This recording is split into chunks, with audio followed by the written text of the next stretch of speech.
everyone. I'm Natalie, a programmer at the Asian Film Archive. Thanks so much for joining us this evening for the online discussion, Asian Film Archive and Thai Film Archive in Reciprocity, accompanying the inaugural Reciprocal program based on women-oriented stories and films, running until 7th August. The discussion will discuss the collaboration between the Asian Film Archive and the Thai Film Archive and will offer insights into the curatorial process behind the films, exploring preservation issues which both archives contend with.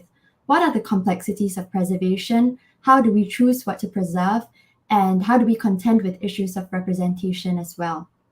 Please feel free to ask questions throughout the duration of the discussion, and it will be addressed during the question and answer later. Now that I've kind of briefly introduced the program, I'm very pleased to introduce our speakers and moderator for this evening's discussion. First, we have our moderator, Lisabona Rahman. And Lisabona is a freelance consultant based in Berlin and in Jakarta. She works with institutions such as the Arsenal Institute, Indonesian Film Center, amongst others, providing consultation on archival film treatment and restoration. Some of the projects that she has been involved in is the restoration of Usma Ismail's Lewat Jam Malam, 1954, that was restored in 2012. She has been creating archival film screening programs for festivals, archives, and galleries, focusing on Southeast Asian cinema and women's works. She is an associate individual member of the Southeast Asian Pacific Audiovisual Archive Association, or SEAPAVAA. Thank you, Lisa. Thank you for joining us today. And now we have our first speaker, Sanchai. So he's the Deputy Director of the Thai Film Archive Public Organization, Sanchai Chotirosseranee. He holds a bachelor's degree from the Faculty of Journalism and Mass Communication at Thammsat University, Thailand, and a Master of Arts in Film Studies from the University of East Anglia in the United Kingdom. He is the Deputy Director of the Thai Film Archive and the Secretary General of Southeast Asia Pacific Audiovisual Archive Association, SEAPAVAA. He's also one of the programmers of the Thai Short Film and Video Festival and Silent Film Festival in Thailand. Thank you for joining us, Sanchai. And finally, we have Tee Pao. Tee Pao has been with the Asian Film Archive since 2009 as archivist, and Tee Pao plans AFA's preservation strategies and oversees the development of film collections, as well as curating various film programs to showcase these collections. He also selects and oversees AFA's film restorations. His publications on film preservation include an article on Nang magazine and a co-written chapter on independent digital filmmaking and its impact on film archiving in Singapore for the book Singapore Cinema: New Perspectives. So thank you all for joining us this evening, as well as everyone online. And now I'll let Lisabona kick off this very exciting and interesting conversation. Thank you. Thank you very much, Natalie. I hope you all can hear me well. And I guess I have to state a disclaimer beforehand. There is a construction going on around my home at the moment. So if there are unnecessarily loud sounds, I apologize beforehand.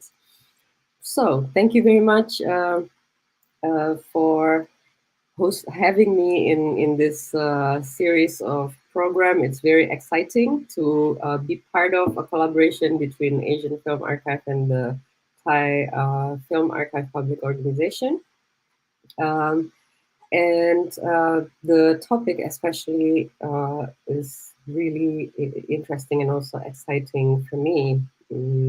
I guess it doesn't happen so often, and it's good that it happens more. Today that we see more films that are programmed, that are being discussed, written about, center around stories of women, and sometimes they're also told by women. So this program for me is very dear to my heart. I wish I could be all with you at the cinema watching every title, but I guess that has to wait a little bit. But for now, I would like to welcome our both speakers and to ask them to basically tell us their story about searching for these films, selecting them, and presenting them. I'm going to ask Tee Pao to start sharing your story. Okay, please, Tee Pao, if you're ready.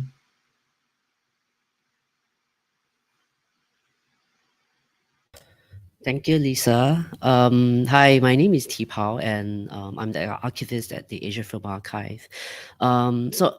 Really, really grateful for the AFA to work with the Thai Film Archive. I think we've always have a really good working relationship with the Thai Film Archive. So, especially for like this first edition of Reciprocal.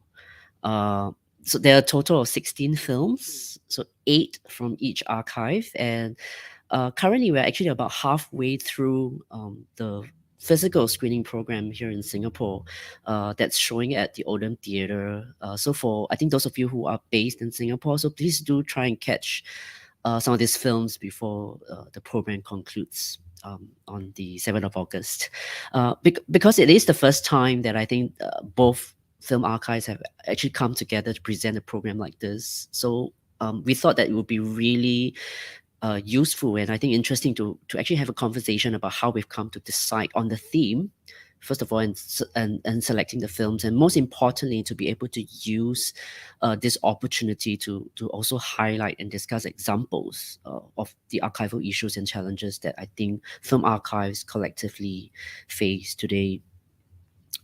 So just for those of you who might not be familiar with the Asia Film Archive, so we are a relatively small and young archive that started in 2005, and we're focused in helping to preserve culturally important Asian films by independent filmmakers whose works are not being archived, not being preserved in their home country, especially. So the AFA is based in Singapore. As part of our outreach, we also organize community programs such as screenings and talks like this. And our film collection is also available for public reference through the National Library of Singapore. So how did the idea of the Reciprocal program actually came about?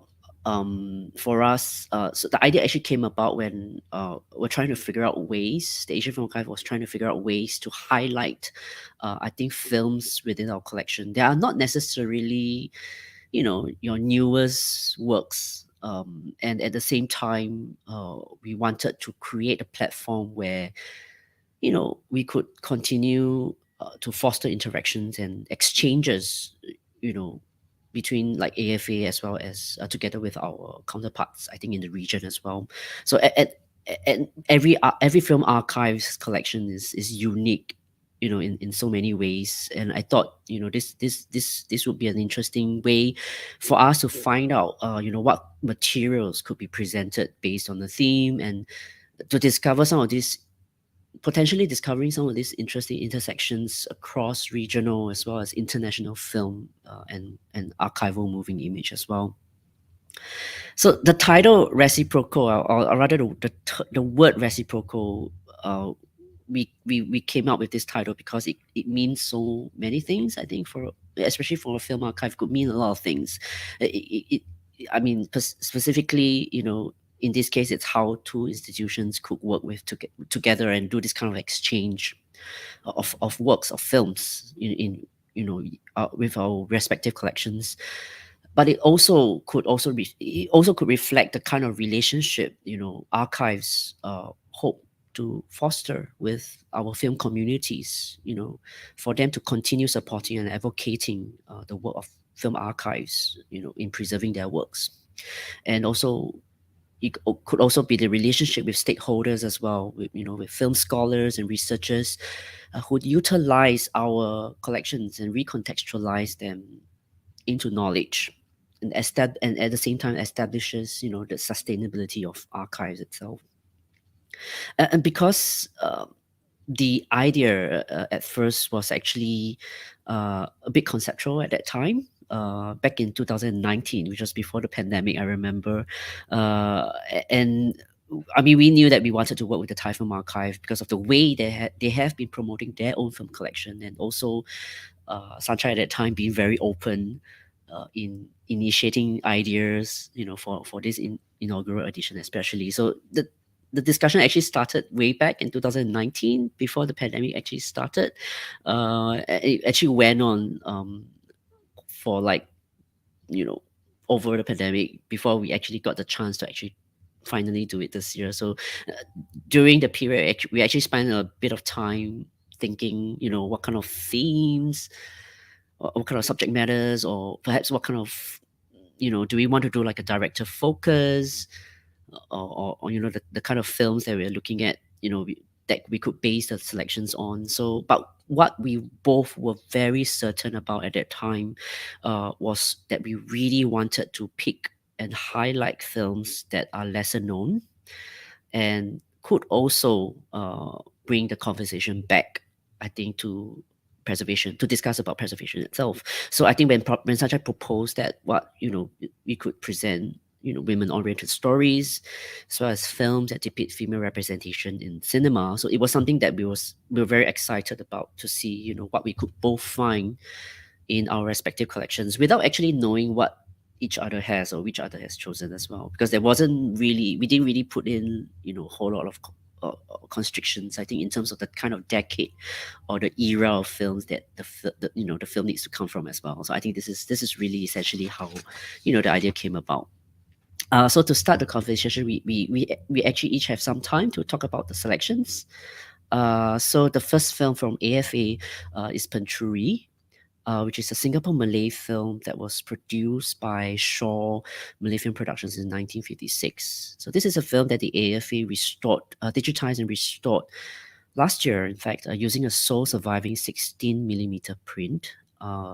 So my thought was this film was really perfect for the occasion, because it also starred Siput Sarawak, which is the lady, on the left on the screen, who's an iconic actress who had a long career in both Shaw and Cathay Curry's films. So she's fondly remembered, known and remembered as a screen siren as well, and known for, popular for playing film characters who are strong, righteous, and sometimes difficult women.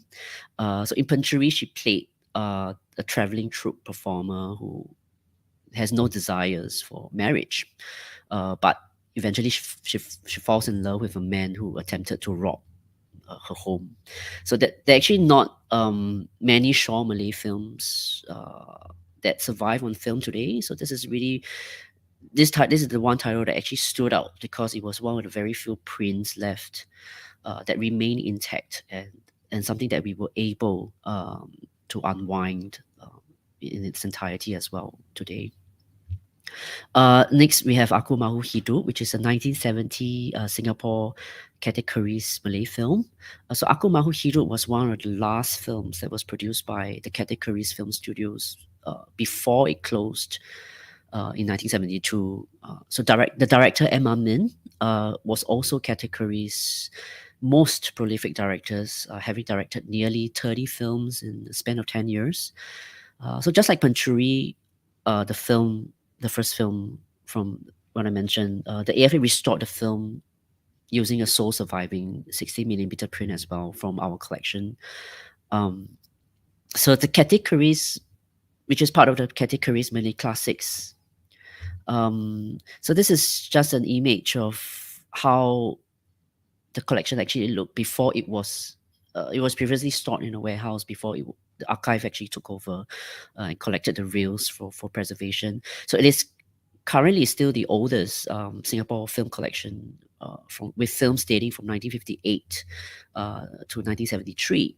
And it's still the largest single film collection that's been preserved by the AFA. So what's significant about this collection is that, it's also AFA's and Singapore's first and only inscription on the UNESCO designated Memory of the World Asia Pacific Register, which is a listing of endangered documentary and film heritage that are a legacy for the world's community.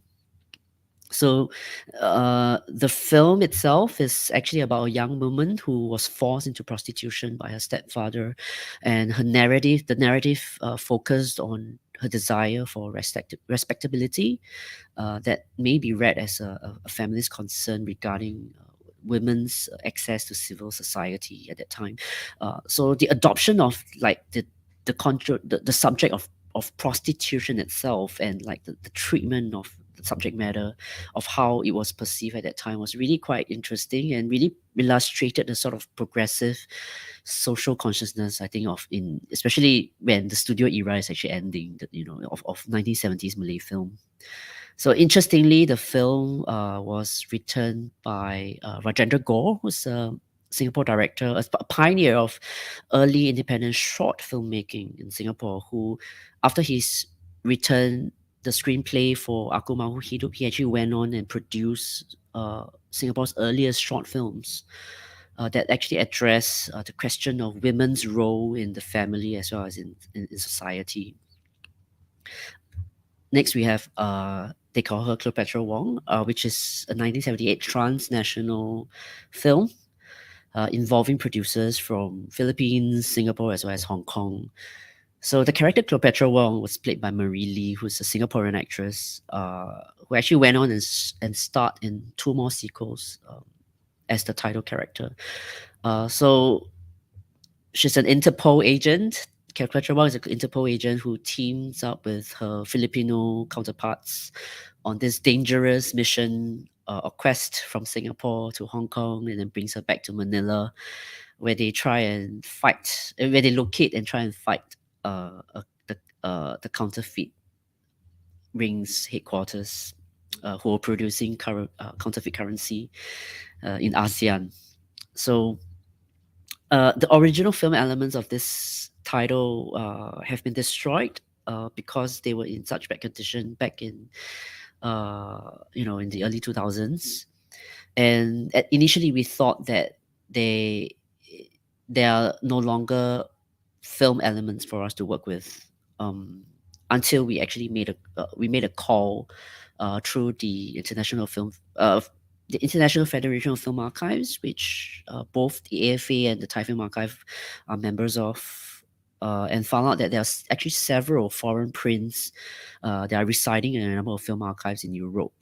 So in 2018, so the AFA conducted the restoration of this film. They call her Cleopatra Wong, using a 35 millimeter German dark print that was loaned from Film Archive Austria, and a 60 millimeter English language print with burnt in Danish subtitles from the Danish Film Institute.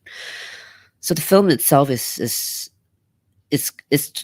considered a cult classic today.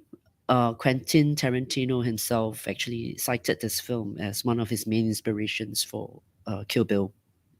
So last year, the AFA also showed this film, the restored film, and last year, as part of our restored series, and Rise Media, which is a Singapore digital magazine, actually brought back Marie Lee and produced a really meaningful story about her journey, as well as documenting the film's historical and cultural impact, which I think was something that we were really happy to bring back to like a new generation of audiences as well. Next, we have Miss Wantan, which is the debut feature of Singapore director Ming Ong in 2001, who was living in the US at that time. So this is actually a US film. But it's also very interesting because the narrative is about a story of a female illegal immigrant who flees from persecution of her native village in China and ended up in New York City, only to discover more oppression towards her, in her quest to achieve the American dream. So the AFA initially only had the release print donated by the director in 2008. But in 2018, we managed to locate and trace the whereabouts of the original camera and picture negatives of the film, which is actually left behind in the US, transported and left in a different facility from where it was originally processed. So in that same year, the film we also submitted the film, and the film was also selected for and digitized by with the support of the Korean Film Archive as part of the Asia Film Digitization Project. during the same year. So the digitization process actually allowed this film to be viewed again in this intended aspect ratio, which previously wouldn't have been possible since the original release. Next, we have Ho Yuk, Let's Love Hong Kong, directed by Yao Chin in 2002. So this is a really rare film.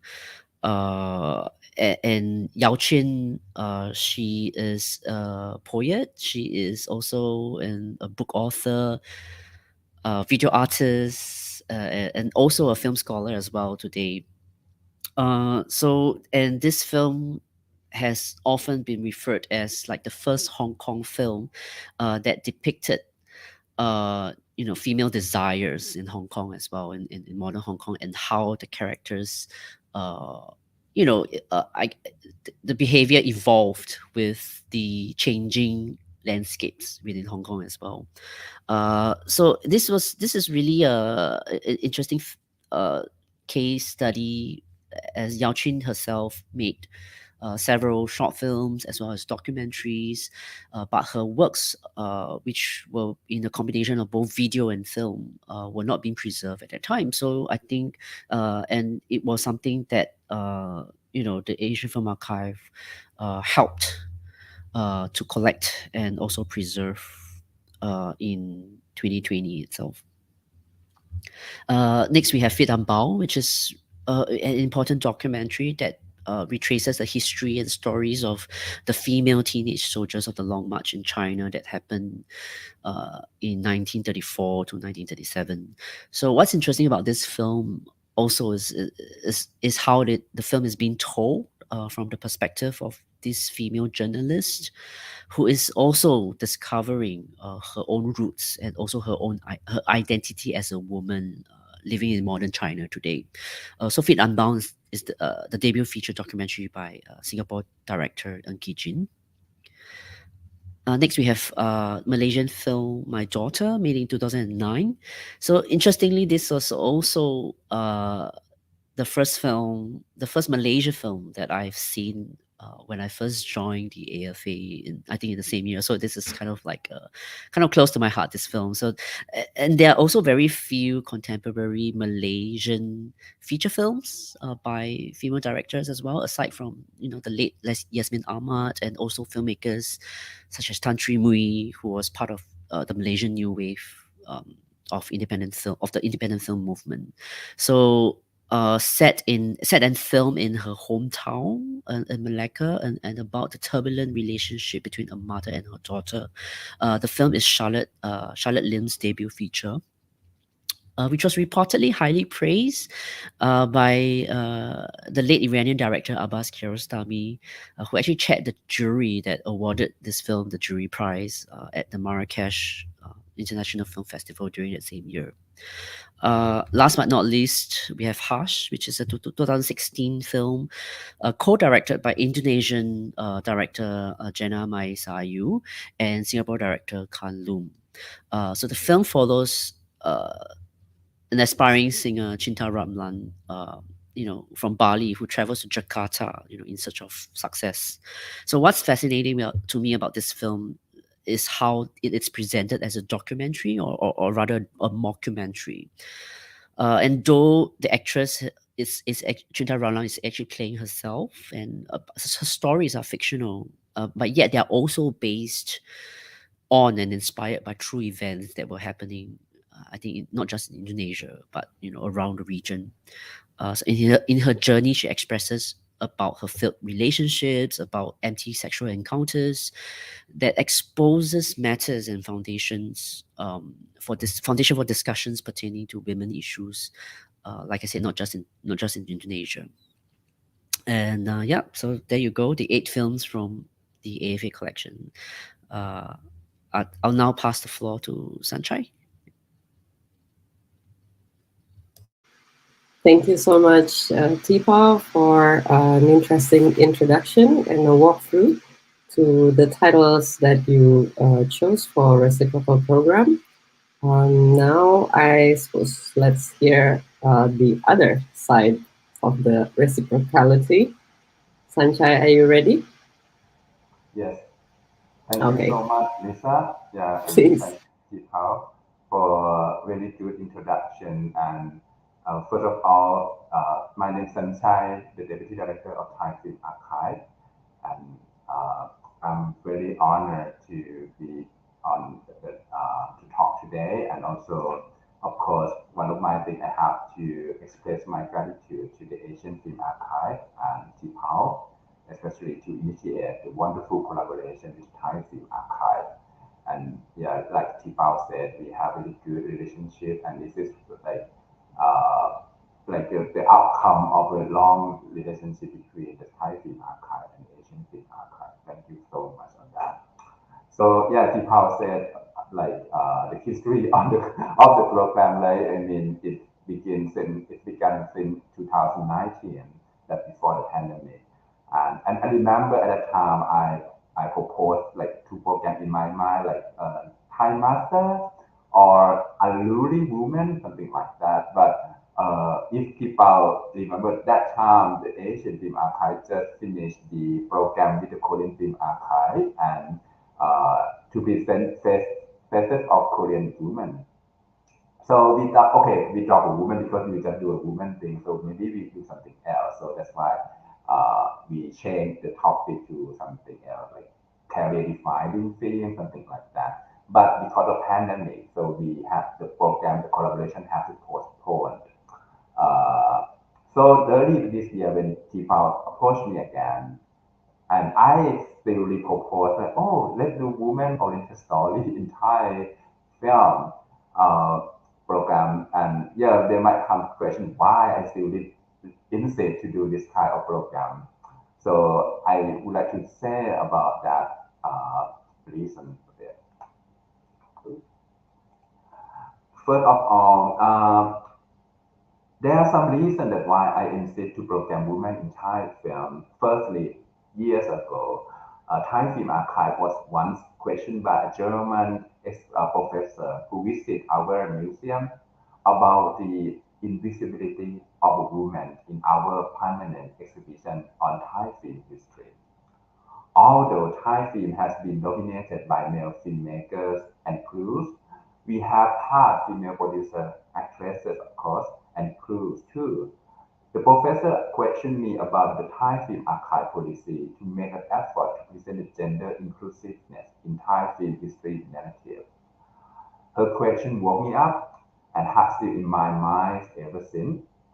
And a few years later, when I visited the Science Museum in London, I saw a corner of the museum that dedicated to the female astronauts only. So I still get said like, oh, this is how they try to make the woman visible, and that I still remember that, and keep reminding myself like, oh, I need to do something, I need to do something. So recently this year, the Thai Film Archive collaborated with Netflix Thailand to curate the Thai master film for Thai audiences. We curate 19 Thai worldly acclaimed titles such as Santi Vina, Black Silk, Tears of Black Tiger, Apisha we said to put Uncle Bunmi, Who Recall the Past, มนต์รัก Sister ไปเป็นเอกลักษณะเรื่อง นวพล ทำรงธนาฤทธิ์ Mary is happy Mary is happy. So it's like, all of the Thai classic or the worldly acclaim. The program was highly praised by the cinephile and much hyped in media coverage. However, I got a message from my dear friend Raymond Pattanawalangkul, the executive director of SEAPAVAA, to question the reason to question me why the Thai Film Archive not select any one single film directed by a woman filmmaker. Oops, I did it again. With intention or not, sadly, Thai Film Archive have marginalized the woman in Thai film history. So this reciprocal program on women-oriented story is my chance to correct my past mistake. Another challenging to make this program possible is the availability of the screening materials. Actually, this is quite a big issue and might be somehow undermine my above curatorial description. When I thought of the program, I had to think whether the film has a proper screening materials with English subtitles or not. And they, for the Thai film, since the beginning of Thai film in 1927, we have like almost 4,000 feature released, and we assume that only half of them survive. And I assume that less than 20% of that surviving having a good screening copy with English subtitles. Needless to say, the older, the less. For example, Thai film before 1960s, we did have only 4 films that have proper VCP or digital file with English subtitles. Fortunately enough that with 8 Thai films that I select for this program could cover the portrayal of a woman in Thai film for 6 decades. However, the unavailability of Thai film is still a main reason to hinder the quality of the film selection. And if we think about to expose our classic film abroad or international festival, something like that, this shortage issue needs to be solved. Next, I would like to briefly talk about the each title in my selection. First film is Forever Yours. Forever Yours. I like this film. That's it, period. So actually, this romantic drama film was based on a famous novel. The characterization of the determination leading woman is so distinguished from other stereotypical female characters at that period. She was presented as femme fatale with a romantic heart. So it's so nice to watch her on screen and that kind of woman role that she owned her own agency, anything like that. The Thai film archive received a negative from this film from the family, from the Reciprocity family who is the producer, who donated the film to the Thai Film Foundation. And Thai Film Foundation give the film to the Thai Film Archive to keep in our coast storage. This is the one of guest example that for the filmmaker. Last Destiny, when he made this movie at that time, in Thailand, there are no film lab that can develop the 35 millimeter color film. So he sent all his film to Lang Lab in UK to develop that, and then they kept all the negative there. So when the Lang Lab closed, they shipped the film back to Thailand. That's why we have all of Last Destiny film that we got from Lang Lab. So this is the best example of the you know director who maybe he didn't know that in after that 60 years we still show his film, but that's why we can show his film and his film that have good quality. The screening material that we presented in the program is remastered by Thai Film Archive.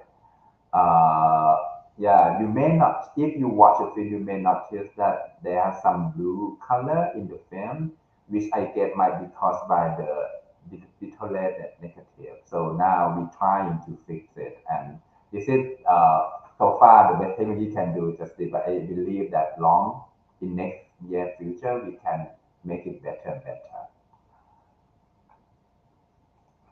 The next one is Black Silk, 1961. The female leading character is a helpless victim of toxic masculinity. Like Bethany, the director of the film, needs the actress who played the leading protagonist shaving her head in the end of the film, and in real shaving, no wig, nothing at all. So of course, no famous Thai actress accepted that. In the end, last Bethany has to cast his own daughter, Ratanawati Ratanapam, who played that role, and she plays quite well. The film was selected to be the competition at Berlin Film Festival in 1961. Black Silk Negative was also stored in the blank club and was returned along with the Forever Yours. This is our first film that was fully restored by the Thai Film Facility and our staff.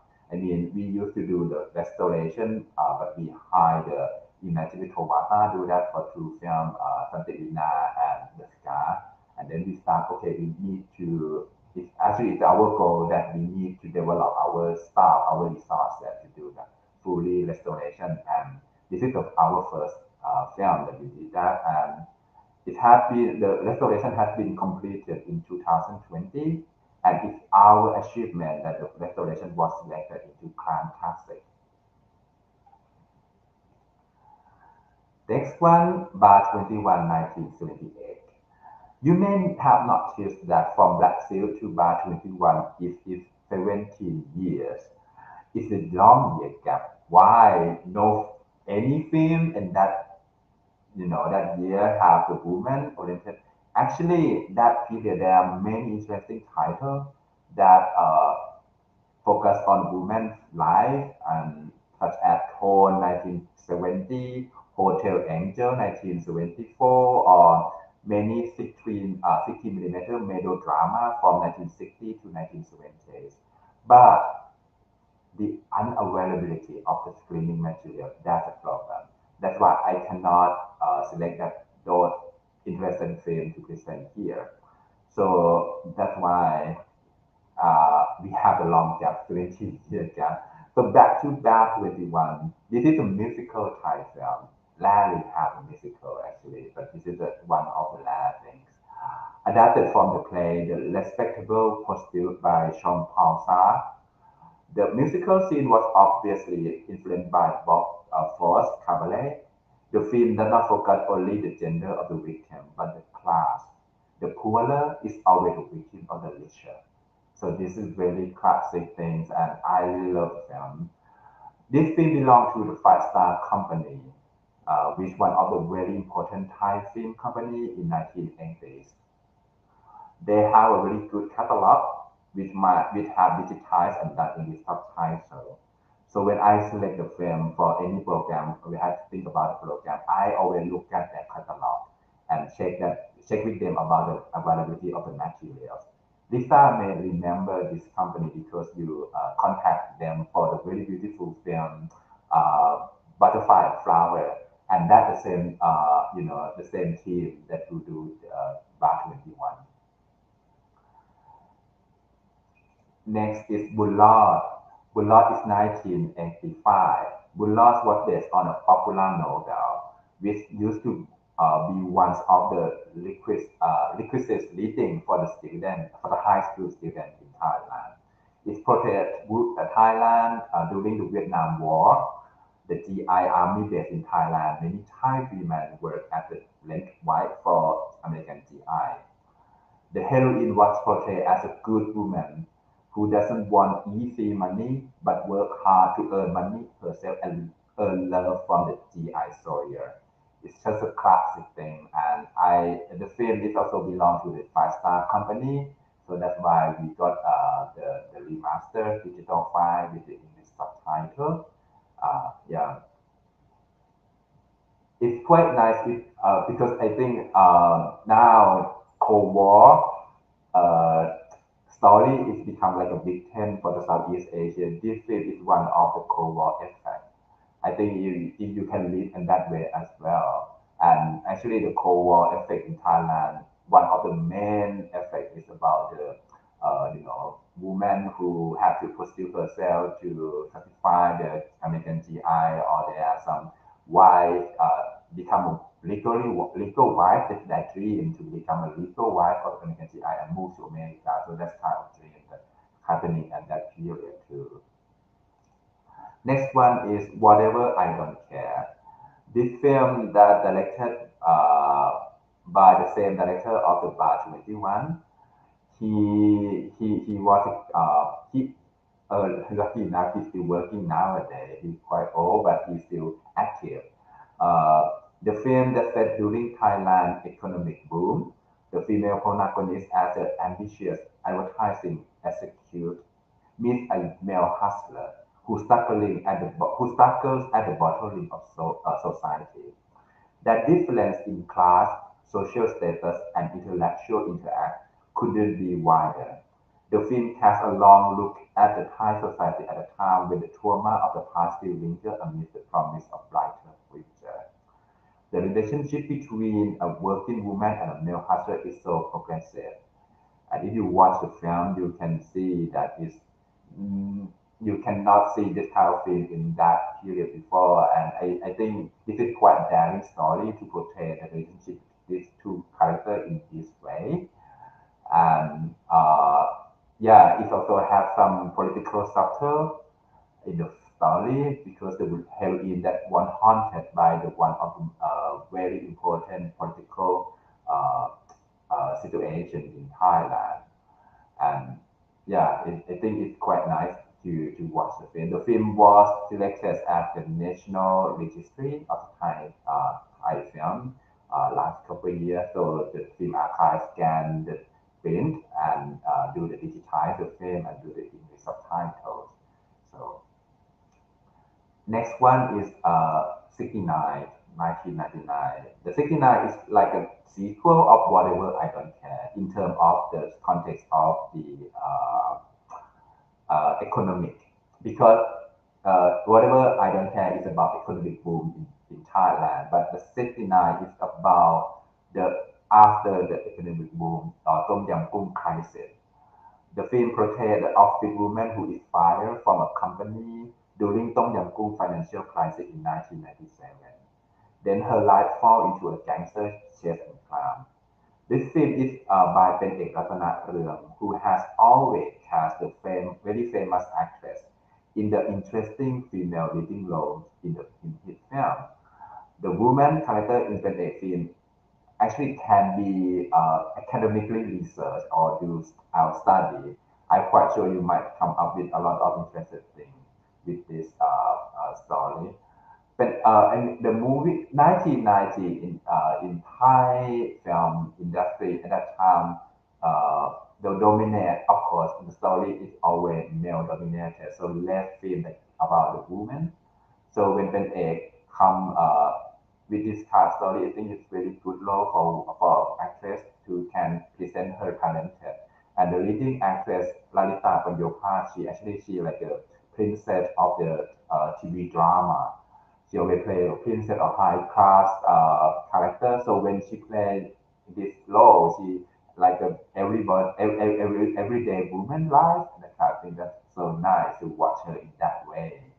And the film that belong to the film line that belong to five-star companies. So that's why we have quite good material. But yeah, I think that that's something that five-star have really good catalog. That's why I think that we have to think about that. So look back at the five-star catalog all the time. Sanchai, Yes. sorry to interrupt you, but perhaps you Okay. could try to wrap up in a couple of minutes. Sure. Thank you. Have two films. Okay. 1 minute, one film. One Night Husband, 2003. This film was produced by debut feature by Pantry, who is the few female director that working in Thai film industry. And you may have known her. She was a festival programmer of Singapore International Film Festival years ago. The film was premiered in Berlinale. I picked this film not only because of female director, but it also portrays the face of two different background women in male world. And if you have a chance to watch the film, you may have noticed that the low quality of the picture and sound. This is because the film has two versions. Director cut version and was screened in many international film festivals, and the shorter version for local distribution. The company, the main company, the right holder company, has only the copy of the short version, but the Thai Film Archive got this director cut from Timpaka VHS tape, and then we digitize it to be the screening material. So I apologize for very bad quality, but we are looking forward to find the film that in I really believe that the film was in Arsenal Film Archive. Actually, design, you have to know that, and also Fukuoka Film Festival. I believe that. Yeah. And the last title is Karaoke Girls in 2013. This film was mixed between fiction and documentary. It presents the story of Thai rural girls who come to work in nightclub, which had never been changed for decades. So looking back at March 21 of the law in 1980, so the fate of Thai women is still quite the same in that, especially the women from the rural area or the poorer class, so they have the same suffering.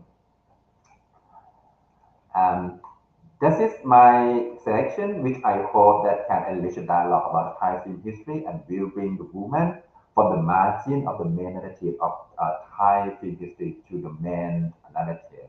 And last but not least, may I inform the audience in Thailand that the Thai Film Archive will present some title from the AFA program on last Sunday of the month, and we're gonna start since this month, 30th of July, Sunday, 30th of July. They call her Cleopatra Wong, and then Pantry in August, and Miss Wantan in September. So you can stay tuned if you like. Thank you so much. I'm sorry to run the time. Yeah. Thank you so much, Sanchai. It's always very exciting to see you, both of you show off what's in the collection because, in the region, I would have to say, like, since I started working with archival material in around 2006, so that's easily like more than 15 years ago, it is still not very easy to come across films from like good collections, right? Like well taken care of, and so on and so forth, well programmed. Uh, and it is the reality that in our region, there is a big challenge, right, of keeping our film heritage. So my first question to you, if while we wait for perhaps our audience to raise their questions, is you work together in a program based on your collection for the first time. So obviously this is exciting. So I want to know what what do you share, and you choose a focus that is like probably not the easiest in the world, like female filmmakers or like I would say feminist stories, yeah. So please tell us a bit more about what you encounter in your collection. Like probably you have differences of experience. What do you see over time? Yeah, maybe I could start first. Sure. So I think how it worked that time was, I think Sanchai shared his list, right? He shared his list first. Uh, yeah, so it kind of helped. I don't think it really helped, but it kind of I kind of got a sense of the kind of decades, for example, he tried to illustrate, and I try my best, but it's not easy because like I said, every collection is kind of unique in that sense. So I just kind of went, and look within in the kind of films that we have. And obviously, I think from AFA's point of view, our collection is obviously, I mean, we do our collection doesn't date back as like early as like say the Thai film industry at the time.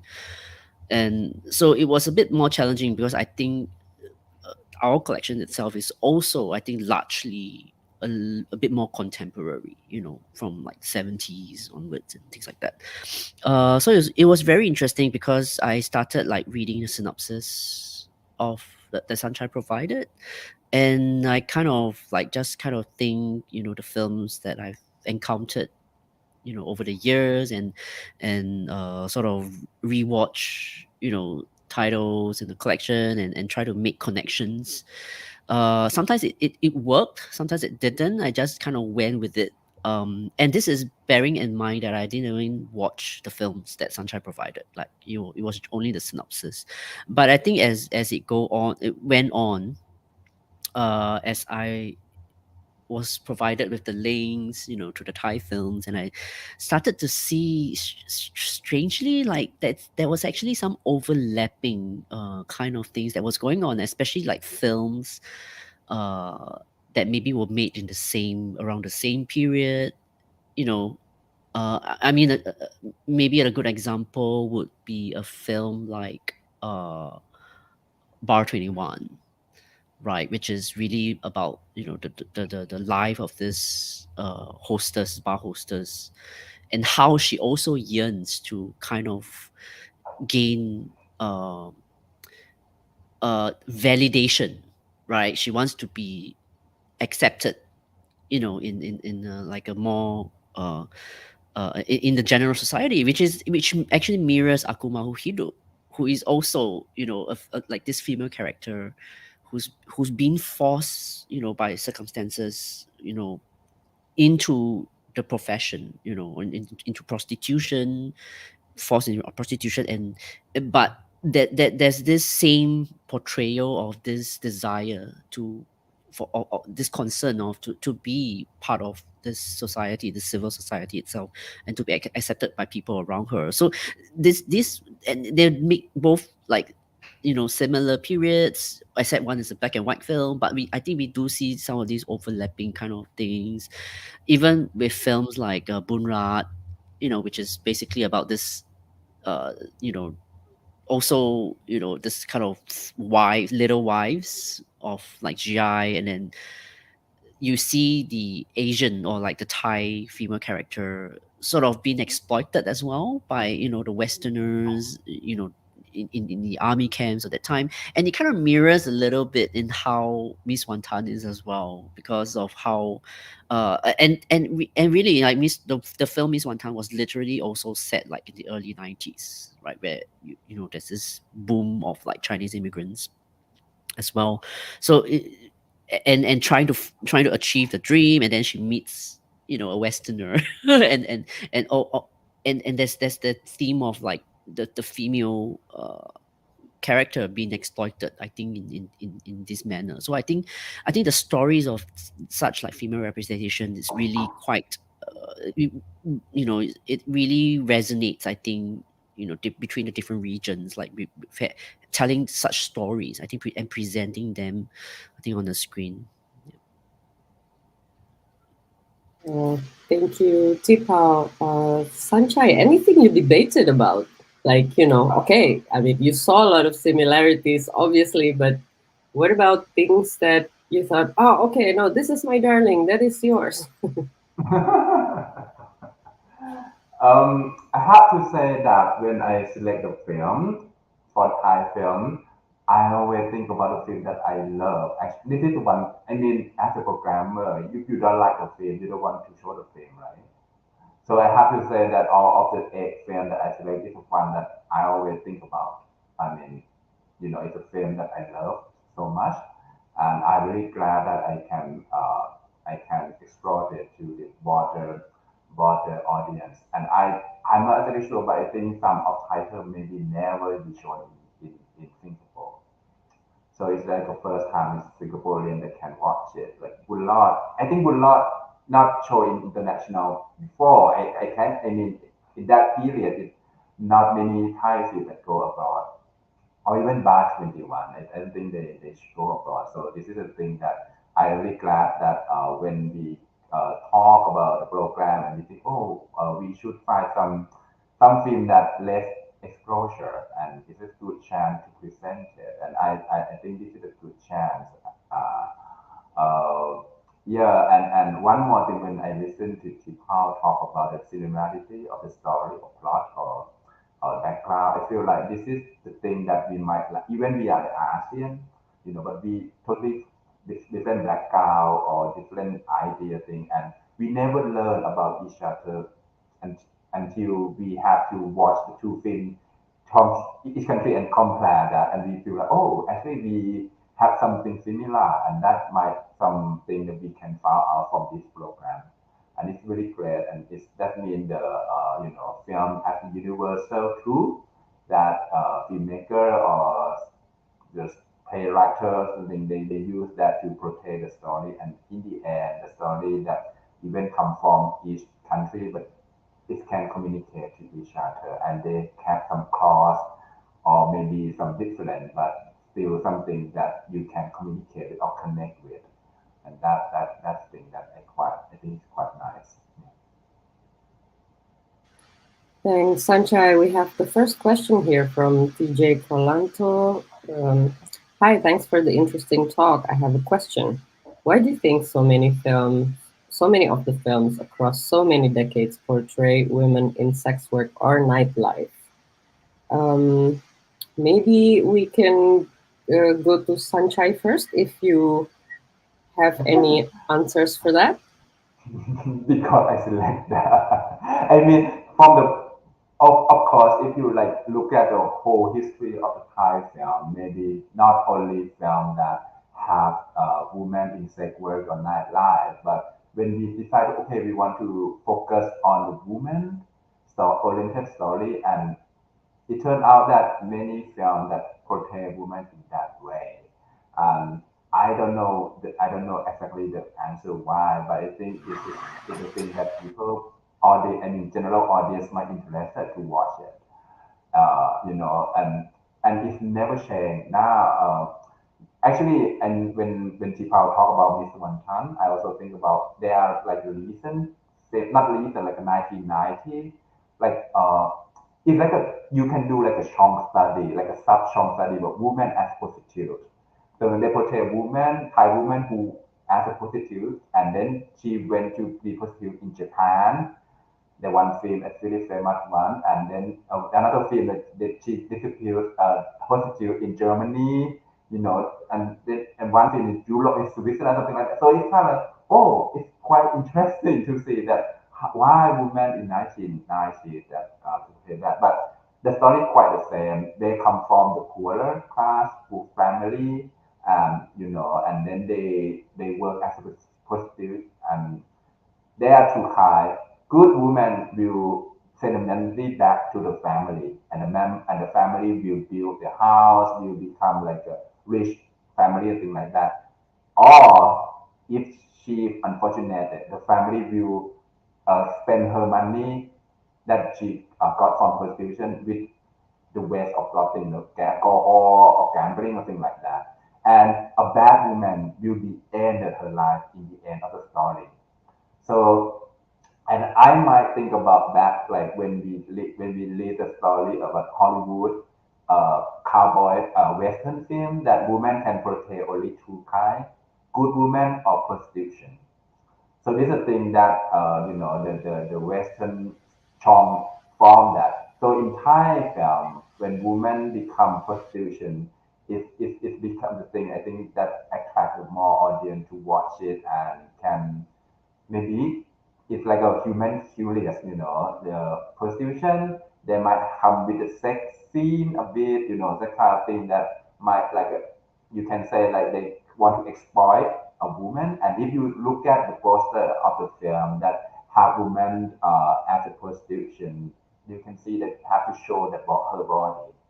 So that might you can look at as like, okay, this is something that they exploit the body of a woman or actress. That might be one of many reasons that why many films that portray women as sex work or prostitution or nightlife, in my idea. Thank you, Sanchai. I think before we go on to Tee Pao, I would like to do two things. First is perhaps we can have another question from the audience. So please don't hesitate to type into your FB chat box or YouTube to give us your question.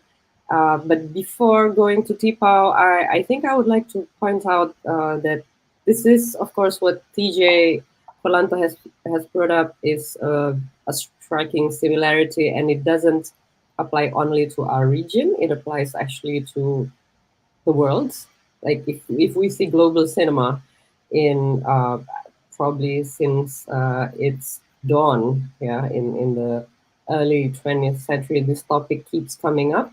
And I would like to propose also to look at it into to two perspectives. One is that it implies a danger to for women when she enters like public life or goes away from her safe place, which is the home or the village, into the city that she only has one currency, which is her body, not her knowledge, Yeah. not nothing. And the second way I think to approach this is, of course, this whole um, economic question, right? Of what kind of labor possibilities that were made available for women, that even if she doesn't work as sex worker or nightlife, it her work like as secretary or domestic worker sometimes also imply sexual gratification. So I think this threat, yeah, is always there somehow in film, which is interesting to see how women portray this. So Tee Pao, would you like to share one or two sentences of what you think, or your comments to TJ Colanto's question? Yeah, I mean, I don't think I mean, in like that position to kind of comment, why. But you're right to say it's kind of a universal approach, right? Even in European films, you know, certain in certain eras, like a female representation in film in order to like sort of highlight the struggles, like or even like the difficulty of even say of being a female in society is so it's highlighted. It has to be highlighted in that form. You have to put them in like a difficult situation in order to highlight the struggles that they face. So I think it's also kind of like a reflection of what's happening in society at that time as well. Like like what Lisa mentioned, it's there's two threads of looking at it. I mean, that's how I feel, I think. Yeah. Yeah, thank you, Tee Pao. I am checking if there's no more question from the audience. I would like to ask one last question before we wrap up. Um, so it's also interesting that in both of your presentation, you said that this experience of looking into your own collections and each other's collection also question what you think about classics, right? Because differently from programming by just looking at festival catalogs and other institutions programs, like public programs, when you look at your own collection, you are faced with so many different challenges of perspectives as well. And at the same time, finding voices that are either marginalized or forgotten. For example, I remember we talk about, I think Tee Pao, you mentioned before that Siput Sarawak being like a woman of really multi-talented. I guess she was also interested in directing her own film at some point. Is that true? Could you tell us more about that? Yeah, in fact, I think I believe it was William Vander Hyde, who's an author. I mean, who wrote some in his book, Asian cinema, specifically, Malay cinema, Malaysian cinema back then. I think he did, uh, you know, reportedly, Siput Sarawak was really interested to direct her film, to direct her own film, and she actually literally wrote her script as well.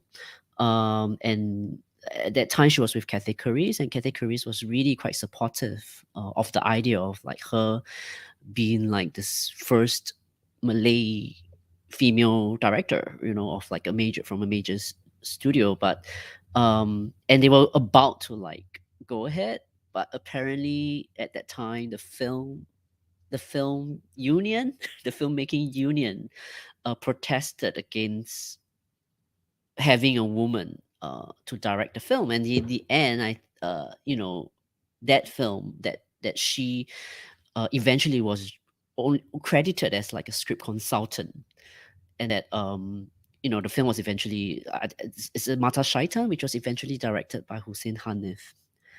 Yeah, so this was like, this was really just me trying to read up a little bit about some of this figures in I think in Singapore cinema itself, and finding reading up a little bit, and that's kind of something that I kind of find out by chance as well. But it was really interesting that that you brought it up like in this discussion, because I feel in not just in film that I think female directors sort of feels like unrepresented still, I think, today. But even like back then, it's kind of the same. uh well, it got better, I think, but I think it's still something that really needs to be continued, needs to be addressed, I think. I think as it goes. Yeah. Thank you, Tee Pao. Sanchai, I have one final question for you, which probably people can take up after yourself. Would you mind sharing, your next exciting um, work, with your collection, especially, when trying to open up this idea about what is our classics and films, valuable films from the past. Like, how would you say, like, what's happening in your new reading into getting wider perspective of Thai cinema? Yes, before I start, that I have to say that I have to support what Paul said about the women's director that never be told, or never like underestimated. That one thing that also happened in Thailand, and that's why I got questions from my friends and even from the professor. And yeah, and one when and come back with Lisa's story question about my project.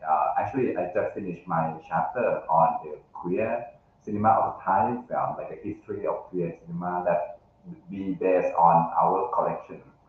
I mean, not like of film, but also other film-related materials that we found in Thai Film Archive, and I collect that and try to make a history of the Thai queer cinema since the beginning of Thai film, 1927, and we found a lot of interesting things, like there are many Thai, not many, but there are some jokes, like a comedy, Thai comedy that a man, that heroine or the comedy love to cross dress like a woman and become like a joke. And it happened since like 1940s or something, 1930s, and they do that, the kind of things.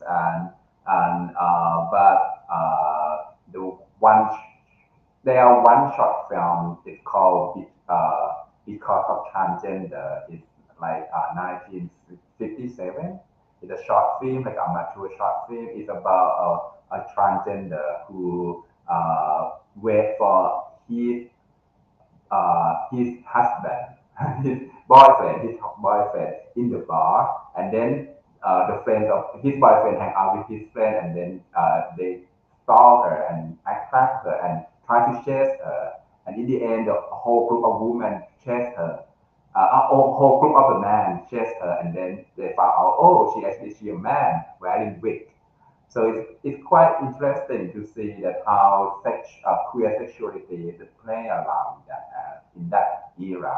So that's my new project, and actually I just sent out my chapter. I hope that they will not many collections, and they hope that it's gonna publish it the end of this year in English. That's lucky that in English. So that the idea that I because of that project, I spent like a year to do some research, and also I hope that it can continue, not continue, but it can contribute to the study of gender and sexuality in Thai cinema and broader to do something else. Actually, there are another one feature that's really interesting. I think it's 1960 something. It's a love story of man and woman, but it's so homoerotic. And I don't know why this kind of the story that happened in that time. They have the real transgender who like a famous transgender at that time in the movie, and they have tomboy character in the movie, and they have a hero try to first with the transgender. There's like something that you never imagined that happened in that period, but it happened. So that means in that period, maybe they have some sexual liberation rather than we thought nowadays. And I think that might be one of things. But unfortunately, because it's just one chapter and it's just limited word, cannot go deeper in detail. But I just tell the oh, okay, we have this kind of film, we have this material, and that like provide like a basic material that people can go back and study more on that. Yes, definitely. I think, your program spans over 6 decades of filmmaking, right? And for example, for me, it was slowly becoming very clear, for example, that, in these 60 years, the agency of the women characters in the film changed a lot. Like they were more silent and they had less agency, or they had less this decisiveness, let's say, or they don't talk so much in the films in the beginning of let's say the 50s, the 60s, maybe 50s rather more than the 60s. And then but slowly it kind of goes down towards the 80s, and then it picks up again at the end of the 90s. I feel it's very strange but also nice to observe these curves, right? The same thing that you just addressed about like queer perspective or sexuality, like regional practices. It's also interesting how diverse it was. And Yeah. I just want to add, sorry, were you I about mean, to say something? you're right. I mean, like, okay, look at the queer story. At the beginning, it's been queer. It's been like a for comedy thing until 1980s. Queer become like a social threat in the Thai cinema. I don't know. But we assume that because of Thai society adopt the Western idea of queer, and that time we have HIV and have that kind of discord coming to Thailand. So queer at that time become like a dangerous term. But before that, it's like comedy. Nobody care. Everything is fine. And it's very interesting to look at that way. Yes. And also, what I find really quite strong, I think both of you addressed it, is I think it's interesting that we talked about this idea about giving women certain stereotypes, like sex workers or people who exploit or sell their bodies. But I think it was also very interesting and very specific that both of you were mentioning this phenomenon, of, let's say, not only sex work in relation to war or tourism, but also something that addresses migration, like like trafficked bride, for example. Yeah, I'm not saying that this is super specific to our region. Probably it also happens in other regions, but I think it says something, right? That in this region we share these characters all across the country since decades. So I do expect to see and learn more about this through our films. And yeah, so I think, unfortunately, our time is up. But it's really I really envy the audience at the cinema who are able to like experience all these titles directly, and in a cinema, so in a group. I hope I will also make it there someday. Thank you very much, Sanchai and Tee Pao, for your sharing. If you would like to say, your either final conclusion or short comments, or you want to attract the audience attention to what's coming up, please do so. Maybe Tee Pao, you can start. Yeah, I mean, this is like the inaugural, edition of this program, right? And we plan to do this like yearly. So, it's really trying to find, I think that synergy, I think between, not just archives around the region, and then we want to be able to find some commonality as well, with film archives outside of Asia, even, and exploring different kinds of moving image art forms, and hopefully, I think this is something that I hope we will have fun like doing. I think, yeah. Yeah, I think I thank you, Lisabona, so much to conclude our dialogue conversation. I think it's really nice to hear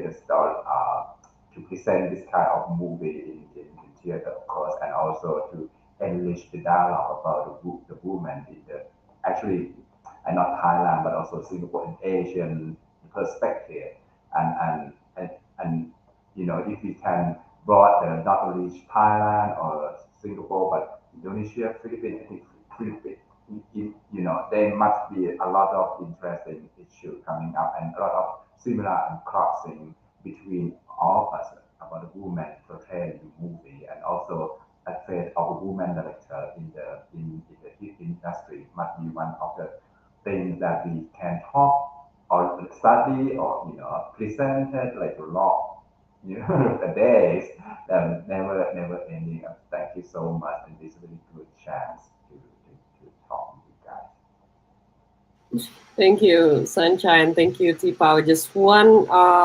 request from my side and from all programmers in the region. Perhaps you both institutions will be interested in, including as one of the series, kind of an open invitation or maybe a workshop type program, so that programmers around the region can work with you with this reciprocality. I think that would be fantastic. As a programmer, it will be something like a dream. Yeah, definitely. Yay, I mean, both we're always nodded. looking out for opportunities like this, and yeah, definitely. Yeah. Great. Yeah. Great. Good So thing. looking forward. Yeah. Thank you again so very much. And thank you, Asian Film Archive and Film Archive Public Organization of Thailand, for sharing your collection and programming it for the audience in both countries. And thank you, Natalie, from behind this backstage now, for the beautiful introduction. And thank you, all of you who joined us since the beginning of this discussion until the end. Please enjoy the program. And yes, look forward to hearing what you think about the films. Thank you very much and good evening.